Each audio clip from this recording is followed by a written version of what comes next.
The earliest memory I have of my mother is the scent of her lavender perfume. I was 4 years old when she died, but that fragrance still haunts me, especially on quiet nights when I'm alone in my room, trying to piece together the fragments of our brief time together. My name is Chloe, and this is the story of how I lost 2 families and found myself. I don't remember much from the weeks after Mom died. Most of my time was spent at my grandparents' house, a cozy 2-story home that would later play a crucial role in my life. Grandma Martha and Grandpa Joe tried their best to shield me from the pain, keeping me occupied with cookies and stories while Dad handled the funeral arrangements. 1 year passed in a blur of transitions between Dad's house and my grandparents'. I didn't realize it then, but looking back, I can see how Dad was gradually pulling away, spending less time with me and more time elsewhere. I'd hear snippets of adult worry, words like too soon and moving on, but I was too young to understand their significance. I was 5 when Dad brought home the news that would change everything. I remember sitting on our worn living room couch, my small legs barely reaching the edge, when he walked in with a woman I'd seen a few times before. She had long brown hair and a kind smile that didn't quite reach her eyes. "Chloe, honey," Dad said, his voice carrying a forced cheerfulness that even my young mind detected, "this is Linda. We got married last weekend, and she's going to be your new mom." I stared at Linda's stomach, which showed a noticeable bump under her flowered dress. Dad followed my gaze and added, "And you're going to have a baby sister soon. Isn't that exciting?" The word exciting hung in the air like a lead balloon. Linda stepped forward, her hands clasped in front of her. "I know this is a lot to take in, Chloe. But I promise we'll make it work." I remember nodding, not because I agreed, but because it seemed like the thing to do. I retreated to my room that night and pulled out the only photo I had of my mom showing her holding me as a baby, both of us laughing at something off camera. I touched her face gently, trying to remember the sound of her laugh. It was strange watching Dad transform into a different person. The man who used to spend weekends taking me to the park now spent his time painting the nursery and attending birthing classes with Linda. I tried not to mind, really, I did. After all, Linda wasn't unkind to me. She'd drive me to school in her blue Honda, ask about my day, and make sure I had everything I needed. But there was always something temporary about her attention, like she was babysitting rather than parenting. I'd catch her absent-mindedly rubbing her growing belly while I told her about my day at school, her eyes glazed with thoughts of her own baby. "Linda, can we get ice cream?" I asked one afternoon after school. "Not today, sweetie. I need to rest, the baby's been kicking all day," she replied, heading straight for the couch. It became a common response, "Not today, maybe later, another time." Then Emma arrived. I remember the day Dad brought them home from the hospital. He was carrying this tiny bundle wrapped in a pink blanket, his face glowing with a pride I'd never seen before, not even in the photos of him holding me as a baby. "Chloe, meet your baby sister, Emma," he announced, his voice soft with wonder. I stood on my tiptoes to peek at the red-faced infant. "Hi, Emma," I whispered, trying to sound like the responsible big sister I was supposed to be. That's when everything changed. Suddenly, there were new rules in the house, all revolving around Emma. "Chloe, please don't run in the house, Emma's sleeping." "Chloe, can you help fold these clothes while I feed Emma?" "Not so loud, honey. You'll upset your sister." I became a shadow in my own home, tiptoeing around, trying to make myself smaller, quieter, less noticeable. My responsibilities grew while my privileges shrank. I learned to clean bottles, fold tiny clothes, and tidy up toys that weren't mine. One day, I came home from school to find Dad and Linda cooing over Emma, who was playing with a brand new tablet designed for babies. "Look how smart she is," Linda exclaimed as Emma randomly hit the screen. "She's going to be a genius." I glanced down at my worn-out sneakers, remembering how Dad had said we couldn't afford new ones this month. But here was Emma, barely able to walk, with the latest educational gadgets scattered around her. The pattern continued. Emma got designer clothes from the mall while I got hand-me-downs from our cousins. She had a room full of the latest toys while I still treasured the stuffed bear my mom had given me, now missing an eye and patched in several places.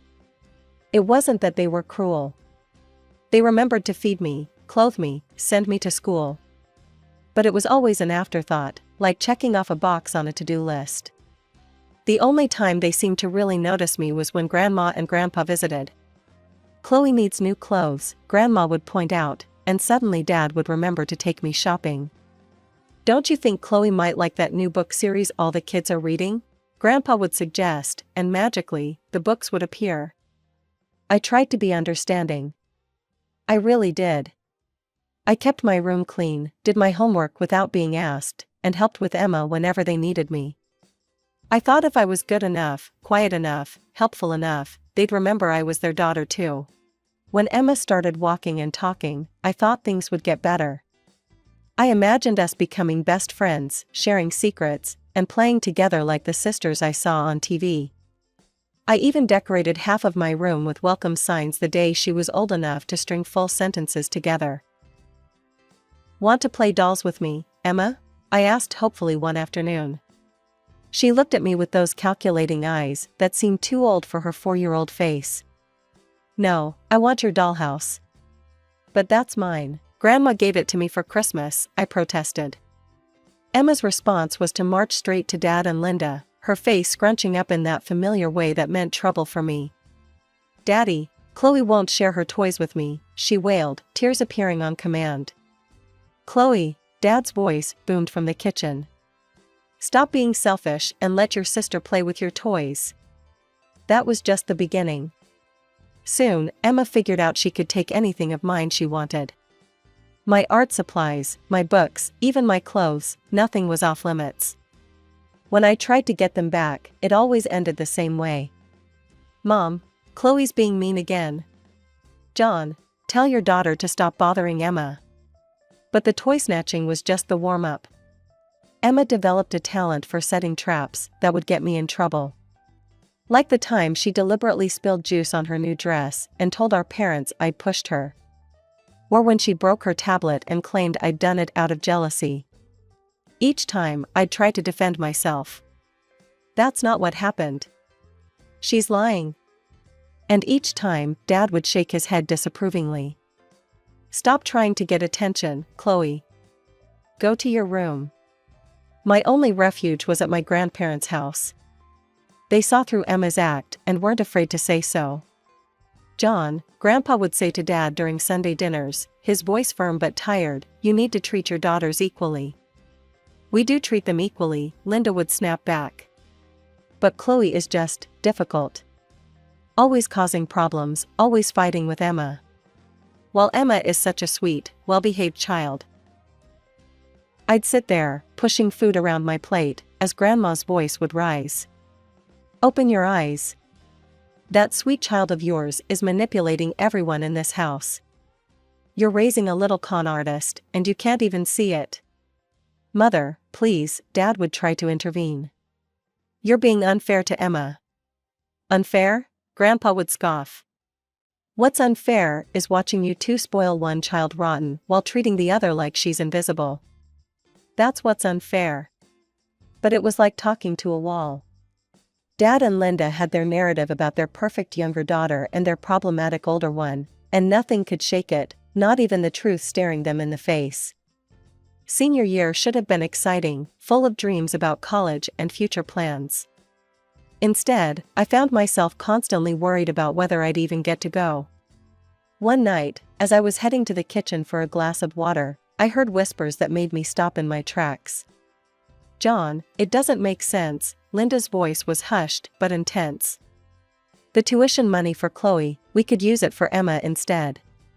Get her into that private high school she wants, and later, a better college." My heart stopped. They were talking about my college fund, the money Mom and Dad had started saving before I was even born. "I can't," Dad replied, his voice weak. "I promised Sarah.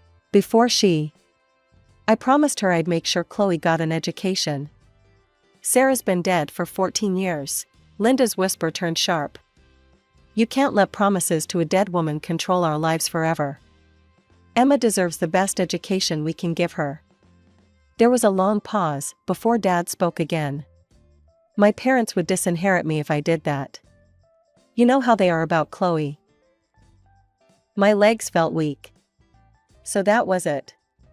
The only reason Dad was keeping his promise to Mom was fear of losing his inheritance. Not love for me, not respect for Mom's memory, just money. Fine, Linda spat. But I think it's ridiculous we're spending so much on her when Emma could use it better. I slipped back to my room without the water, my throat too tight to swallow anyway. Graduation came and went. I got accepted to the local college's graphic design program, which meant I could live at home and save money. Grandma and Grandpa surprised me with a top-of-the-line laptop at my graduation party. "This is for all those A's you earned, sweetheart," Grandpa said, hugging me tight. "You'll need it for your design work." I was over the moon. Finally, I had professional-grade equipment for my studies. But my excitement was tempered by transportation concerns.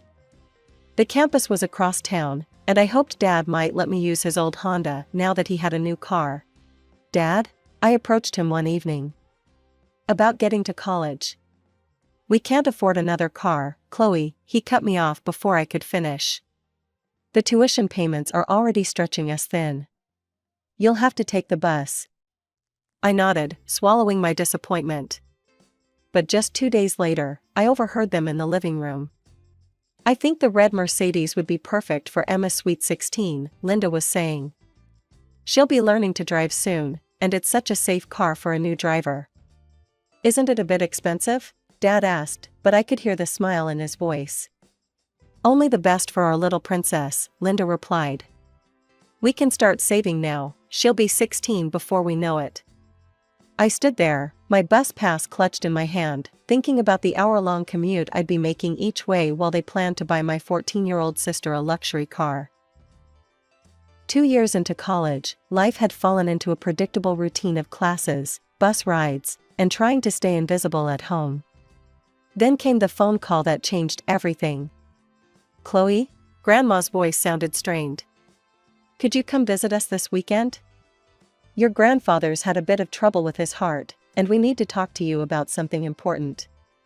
That Saturday, I found myself sitting in their familiar living room, the same place where I'd found refuge so many times during my childhood. Grandpa looked pale, but was sitting up in his armchair, Grandma perched on the armrest beside him. They exchanged a look I couldn't quite read, then Grandma took a deep breath. "Chloe, dear, we need to tell you something. After your grandfather's heart attack, we've done a lot of thinking about the future. We're getting old, sweetheart," Grandpa continued. "And maintaining this house is becoming too much for us. We've decided to move to Pine Grove Nursing Home." The tears came before I could stop them. But. Now, Grandma moved to sit beside me, pulling me into a hug that smelled of her signature lavender perfume, so similar to Mom's. "We'll have excellent care there. And you can visit anytime you want." "I'll come every weekend," I promised through my tears. They both laughed, the sound warming the room. "You most certainly will not," Grandpa declared. "You're young. You should be out with friends, living your life, maybe meeting a nice boy." Then their faces grew serious again. Grandpa leaned forward in his chair. "There's something else we need to tell you. We've spent about half our savings on securing our place at Pine Grove. The rest will go to the family after we're gone." I started to protest that I didn't want to talk about this, but he held up his hand. "But the house," he continued, "we've already taken care of that. We've registered it in your name, Chloe. This house belongs to you now. It's all legal and official." My head spun. "Does Dad know?" Grandpa's face hardened slightly. "It's none of his business. This was our house to give, and we chose to give it to you."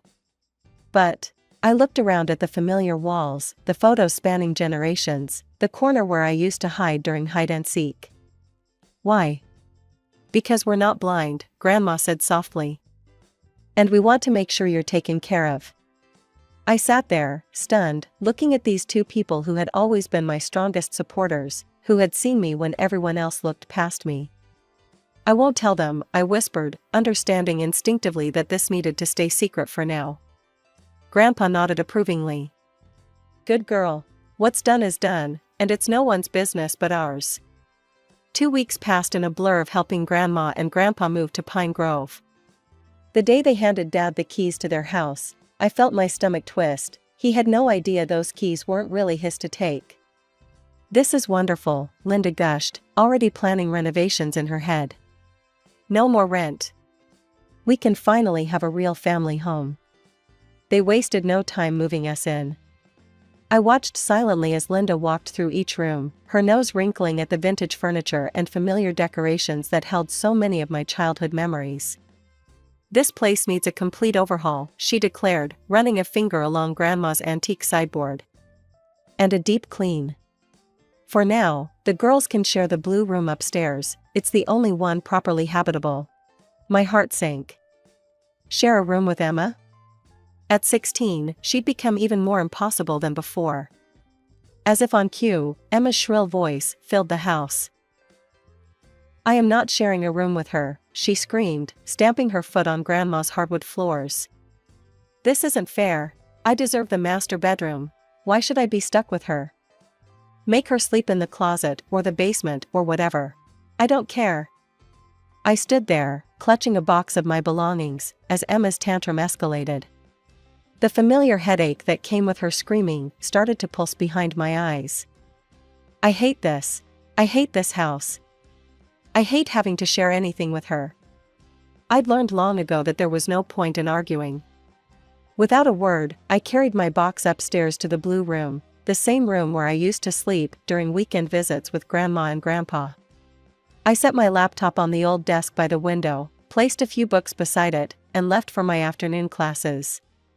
The whole bus ride to campus, I tried to focus on my upcoming design project, but Emma's words kept echoing in my head.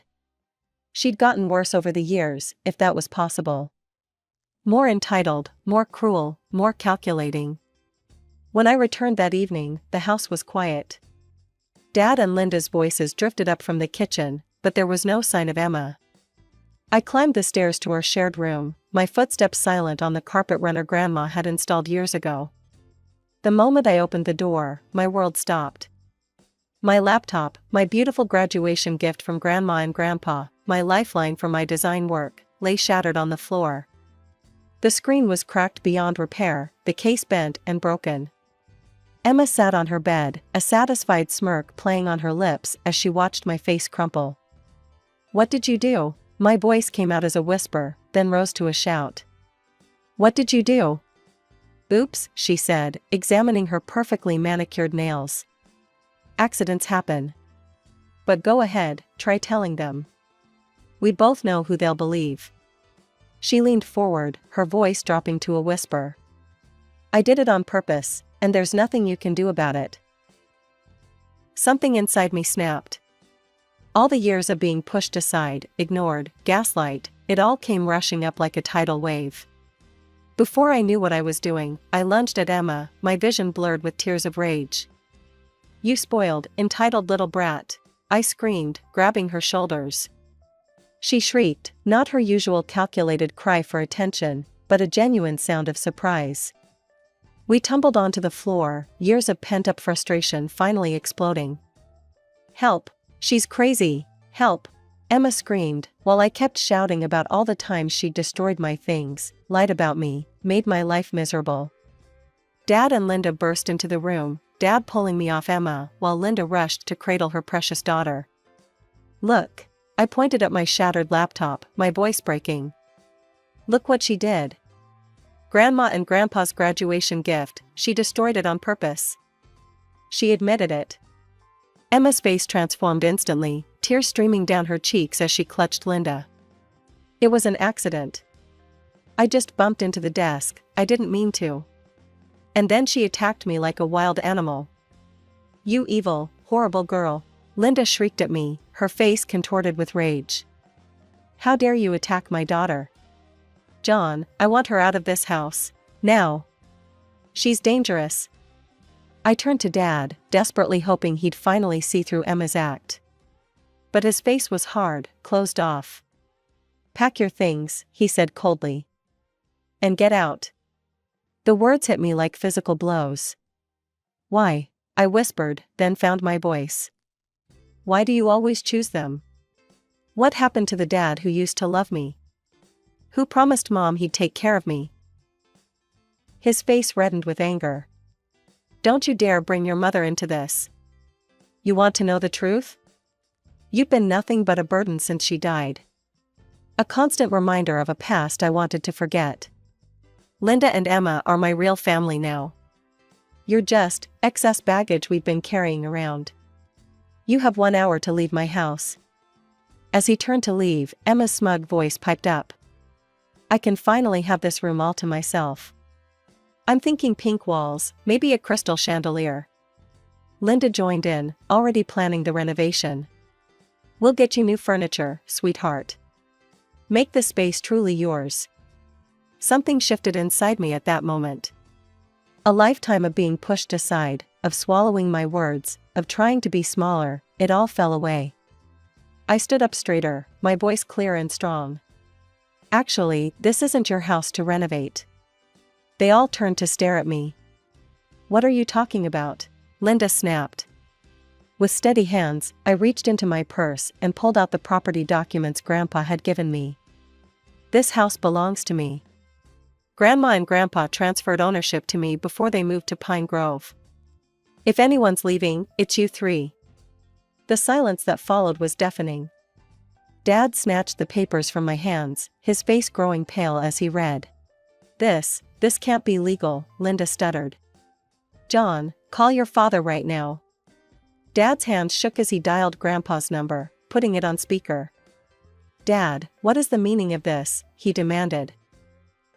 Grandpa's voice was calm, almost amused. "I see Chloe's finally told you about the house. How could you do this to us?" Dad's voice cracked. "How could we do this?" Grandpa's voice turned hard. "How could you do what you've done to Chloe all these years?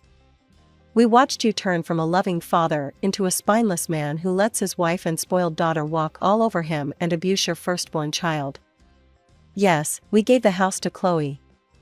We knew this day would come, when you'd finally show your true colors." Dad started to respond with something angry, but Grandpa cut him off. "Choose your next words very carefully, son. One more disrespectful word, and you and your precious Emma lose your inheritance too. Your choice." I looked at the three shocked faces before me, my father, Linda, and Emma. They'd gone from righteous anger to stunned silence in the span of minutes. Now Linda was backpedaling fast. "Chloe, sweetie, we were just upset about the fight. We didn't really mean any of it. Of course we don't want you to leave.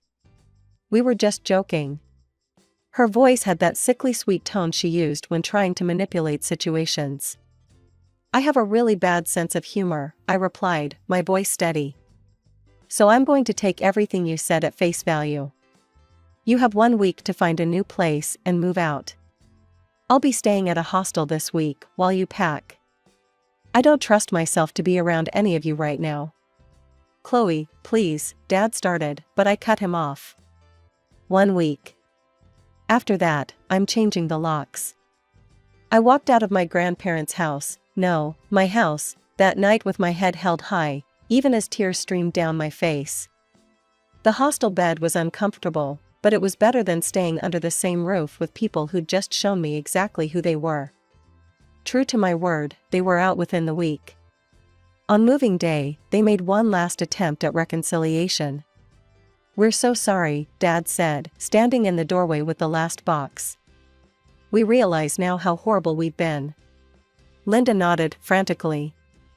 "We never meant for things to go this far." Even Emma managed to look somewhat contrite, though she said nothing. I stood silently, watching them leave. Sometimes silence speaks louder than words. 3 months later, I sat in Grandpa and Grandma's room at Pine Grove, telling them everything that had happened since moving day. The afternoon sun streamed through the window as Grandma poured tea into delicate cups. She'd insisted on bringing her good china to the nursing home. "You did the right thing, standing up for yourself," Grandpa said, but his eyes were sad. Though I hope someday you can all find a way to be family again. Grandma reached over and squeezed my hand. But only when you're ready, dear. And only if they've truly changed. I nodded, telling them about my decision to rent out the house while I finished college. The rental income helped cover my expenses, and I'd found a small apartment closer to campus. I'd even been able to replace my laptop with the first month's rent. Dad called yesterday, I said quietly, stirring my tea. They're living in some rundown apartment complex on the edge of town. He apologized again, said they're struggling. And how do you feel about that? Grandma asked gently. Honestly? Part of me feels guilty, but another part thinks they needed to experience consequences for once. I set my cup down. I told him I don't know if I'll ever be able to forgive them, or if I even want to try. That's fair, Grandpa said. Some wounds take a long time to heal.